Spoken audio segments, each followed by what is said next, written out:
I had a plan for Thanksgiving, nothing elaborate. Just the same table I'd set for 31 years, my good dishes.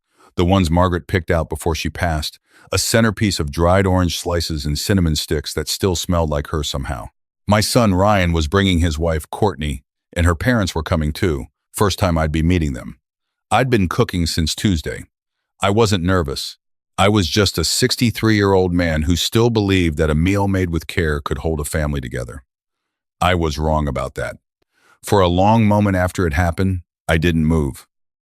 I just stood in the doorway of my own dining room, holding a dish of sweet potato casserole with both hands, and I looked at the man sitting in my chair, the one at the head of the table, the one I'd sat in since 1991. And then I looked at my son, who refused to meet my eyes. That was the moment. That was when something very quiet, very old, shifted inside me, and I smiled, set the casserole down on the sideboard, picked up my coat from the hook by the door, and walked out of my own house without saying a single word. Let me back up. My name is Frank Calloway. I spent 34 years as a general contractor in Central Ohio. Not a glamorous life, friends, but an honest one. I poured foundations, framed houses, fixed what other people broke. I worked 6 days a week for most of my 50s because Ryan was in college, then grad school, then that first apartment in Columbus that he needed help furnishing. I didn't mind. That's what you do.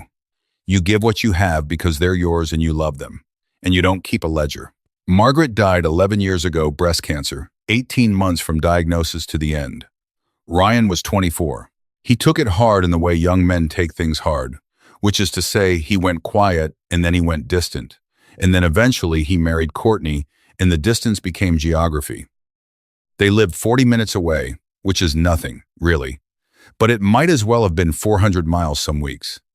I told myself it was normal. Kids grow up, they build their own lives. You can't hold on too tight or you'll bruise them. So I let go. Maybe too much. The first sign that something had shifted came about 2 years ago, right after Ryan got promoted to regional director at his company. Courtney called me, not Ryan, to share the news. She was excited and warm, and I was genuinely happy for them both. But then she said something that stayed with me. She said, "Frank, I really hope you'll try to carry yourself a little better when we bring my parents around." First impressions matter so much to them. I didn't know what that meant. I asked her what she meant. She laughed, a little too quickly, and said, "Oh, just maybe a nicer shirt. You always look like you just came from a job site." I had just come from a job site. I was still working part-time. I was 62 and I could still frame a doorway straighter than men half my age, and I was proud of that. But I said nothing. I told her I'd wear something nice. Ryan never mentioned it. That fall, they came for dinner, just the three of us, and I noticed that Ryan kept steering the conversation away from my work. When Courtney's mother called to check in midway through dessert, I heard Ryan say, "We're just at my dad's place," with a flatness in his voice that I'd never heard before. Not embarrassed exactly, just neutral.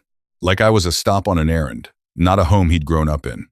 Still, I told myself I was imagining things. I planned Thanksgiving carefully.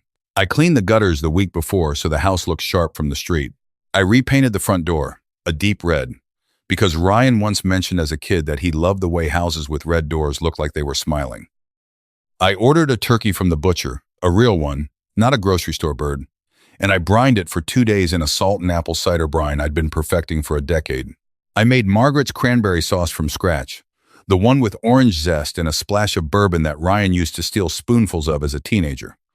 I was ready for them at 2 o'clock. They arrived at 3:15. Courtney came in first, cheeks flushed from the cold, immediately scanning the room in that way. She had a quick visual inventory, like she was checking a hotel against its photos online. Her mother, Diane, followed, a thin woman with perfect posture and a look of careful pleasantness that never quite reached her eyes. Her father, Gerald, came last, shaking my hand firmly, the kind of handshake men use when they're measuring each other. Ryan came in behind all of them. He gave me a half hug, the kind where one arm does all the work and the body stays sideways.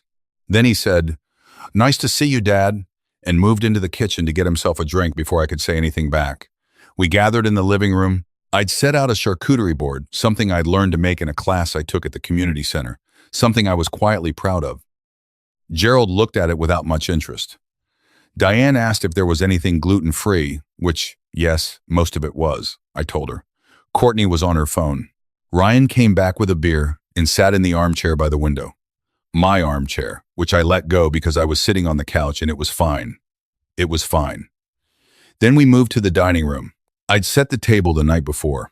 My good dishes white with a thin gold rim, Margaret's choice, bought at a little shop in Cincinnati on our 20th anniversary trip. Cloth napkins, folded into fans the way she used to do. A centerpiece of pine branches and small white candles that I'd lit 20 minutes before they arrived so the room smelled warm.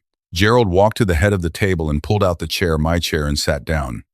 There was a beat of silence. I looked at Ryan. Ryan looked at the table. "Dad," he said, without looking up, "would you mind sitting over there tonight? Gerald likes to sit at the head. It's kind of a thing for him." I want to be honest with you, friends. I want to tell you exactly what that moment felt like, because I think a lot of you will understand it. It wasn't anger, not right away. It was something older and quieter than anger. It was the feeling of realizing that a shift you thought was gradual had actually already completed that while you were busy cooking turkeys and repainting front doors and giving half hugs the benefit of the doubt. You had already become a guest in your own life. Diane said brightly, "Oh, Frank, you don't mind, do you? Gerald just feels more comfortable. It's just the way he is." And Ryan, my son, my boy who used to fall asleep on my shoulder watching football, said, and these were his exact words, "It's fine, Dad. You don't need to make it weird." That was it. That was the sentence. You don't need to make it weird. I was standing in the doorway holding a dish of sweet potato casserole, the one I'd made from a recipe Ryan had loved since he was 7 years old. And I set it down, very carefully, on the sideboard. And I walked to the hook by the door and I got my coat. And I walked out. No speech. No slam door. No scene. I just left. I heard Courtney call after me, "Frank?" But the door was already closed. And I kept walking to my truck. And I got in, and I sat there for a minute in the cold with my hands on the steering wheel. And then I started the engine and I drove. I drove for 40 minutes without a destination. Past the old neighborhoods where I'd worked, past the Methodist church where Margaret and I got married, past the high school where Ryan played soccer, and I stood on every cold sideline cheering for him until my voice was raw. I drove until I was somewhere quiet, and I pulled over and I sat. I did not cry. I want to be clear about that. I didn't cry because I wasn't sad, not yet. I was something else. I was very, very still. I called my brother Danny. Danny is 68 and he lives in Knoxville. And he has the uncanny ability to say the right thing on the second try. The first thing he said was, "What in the..." And then he stopped himself. The second thing he said was, "Come down here." "I mean it. Right now. Come down." I said I'd think about it. Then I drove to a diner on Route 40 that's been open since 1974, sat at the counter, and ate a full Thanksgiving meal: turkey, stuffing, cranberry sauce. The works served by a waitress named Patrice, who called me honey, and refilled my coffee without being asked. It was one of the best meals I've had in years. My phone buzzed twice during dinner. "Ryan," I turned it face down. That night I went home to a house full of food that no one had eaten. I put everything away in containers. I sat in my armchair, and I thought for a long time. Here is what I thought. I had spent 2 years accommodating a slow erosion. Every small thing I'd let slide, I had told myself was grace. The nicer shirt, the sideways hug, the conversation that steered away from my work, my hands, who I actually was. I had called it grace, but maybe what it actually was fear. Fear that if I pushed back, I'd lose him entirely. And look where that had gotten me. A man sitting in my chair at my table in my house, while my son told me not to make it weird. I called Danny back that night and said, "I'm coming." I left the next morning. I want to tell you about Danny's place, because it matters. He and his wife, Carol, live in a house on the edge of a state forest. It's not fancy. Wood stove in the living room. A dog that doesn't move much anymore. Shelves of paperback westerns that Danny buys at garage sales. I have a standing room there, a little bedroom at the end of the hall with a quilt Carol made and a window that looks out into the trees. I've slept in that room through hard times before. I arrived on Friday evening. Danny met me at the door, looked at my face, and said, "Kitchen." Carol made soup. We ate. We didn't talk much that first night. Danny knows me well enough to know I need to get quiet before I can get clear. Saturday morning, we sat on the back porch with coffee while the dog slept between our chairs, and I told him the whole thing, beginning to end. He listened without interrupting, which is a skill most people never develop. When I finished, he was quiet for a moment. Then he said, "You know what the hard question is?" I said I knew. "Did you make it easy for him to see you as small?" That sat between us for a while. The honest answer was, maybe. Not because I was small, I knew I wasn't, but because I had been so careful, for so long, not to inconvenience anyone, not to demand anything, not to remind anyone that I had needs and a history and a value that wasn't denominated in how useful I currently was, that I had made it easy to overlook me. Not invisible exactly, but optional. I spent 5 days in Knoxville. On the second day, I went through some boxes I'd stored in Danny's basement years ago. Things from the house when I downsized after Margaret died. Old files mostly. Tax records, contractor licenses, project folders. But also, at the bottom of one box, a folder I'd almost forgotten about. It was the original paperwork from a land trust I'd set up in 2009 on the advice of my accountant at the time, a man named Herb Ogle, who wore bow ties and was always 10 years ahead of everyone else. The trust held 3 parcels of commercial property on the east side of Columbus, lots I'd quietly bought in the mid-90s when that corridor was still cheap and everyone thought I was foolish. Herb had recommended putting them in trust for tax purposes, and I had. And then life had moved on, and I'd mostly stopped thinking about it in day-to-day terms. There was also a letter from my real estate attorney, dated August of this year, that I had put aside to deal with when I had time. I read it now. One of those parcels, a corner lot on Morrison Road, that I'd paid $42,000 for in 1997, had been appraised at current market value in connection with a potential sale inquiry. The appraised value was listed at the bottom of the letter. I read the number twice. Then I made a cup of Danny's terrible instant coffee, and I sat at his kitchen table and I looked out the window at the woods for a long time. Let me be clear about something, friends, because I want this to land right. The money was not the point. I want you to understand that. I hadn't forgotten the trust existed. I just stopped attaching much emotion to it, the way you stop thinking about a coat hanging in a closet. It had always been there. It always would have been there. The amount in that letter would not have changed a single thing about how I felt walking out of my house on Thanksgiving. Not one thing. But reading it did clarify something. It clarified that I had options. And more than that, it clarified, in a way that's hard to explain, but I think some of you will understand that the version of me Ryan had been treating as optional and outdated and mildly embarrassing was not, in fact, all that I was. I had built things. Real things. With my hands and with my mind, and with 34 years of showing up, I called Herb Ogle's office on Monday. He'd retired, but his daughter had taken over the practice. She walked me through everything and answered every question I had, and at the end she said, "Mr. Calloway, you're in a very strong position." I drove home on Wednesday. Now, I should tell you what had been happening on Ryan's end, because I only learned this later in pieces, from different conversations. Ryan had called me 11 times the night of Thanksgiving. I know because I counted the missed calls the next morning before I left for Danny's. He had called again the following morning, twice. Then Courtney had called.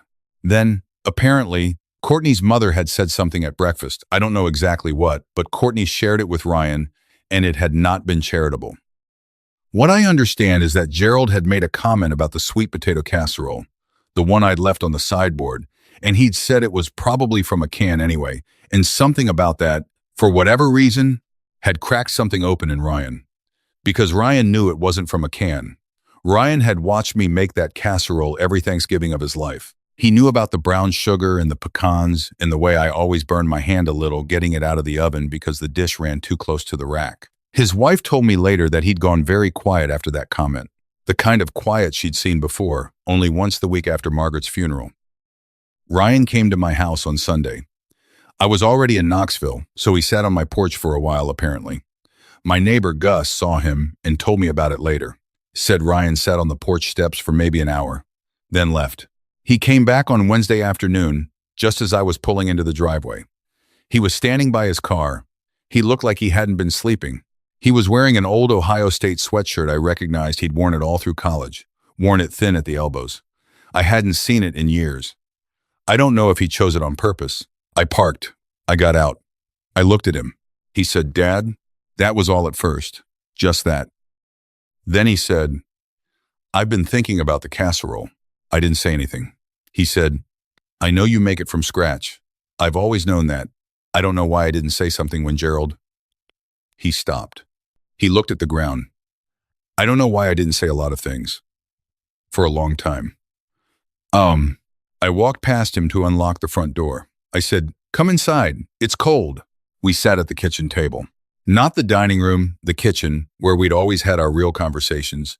Him doing homework while I made dinner, both of us watching the small TV on the counter during thunderstorms, when the power went out and it was just the emergency channel. He talked for a long time. I listened. He told me he'd been under pressure, real pressure, the kind that makes you start sorting people into useful and not useful, and he was ashamed of it. He said Courtney's family had a different set of values, and he'd been trying to bridge two worlds for years in a way that had slowly tilted, and he hadn't noticed how much, until he watched me walk out of my own house and realized he hadn't done a single thing to stop it. He said, "I told you not to make it weird. Your own house. I said that to you." He covered his face with his hands for a moment. He said, "I have been so stupid." I let the silence sit for a while, because it needed to. Because there are things that can't be rushed past. Then I said, "Ryan, look at me." He looked up. I said, "I know you've been under pressure. I know Courtney's family is a different kind of people than we are.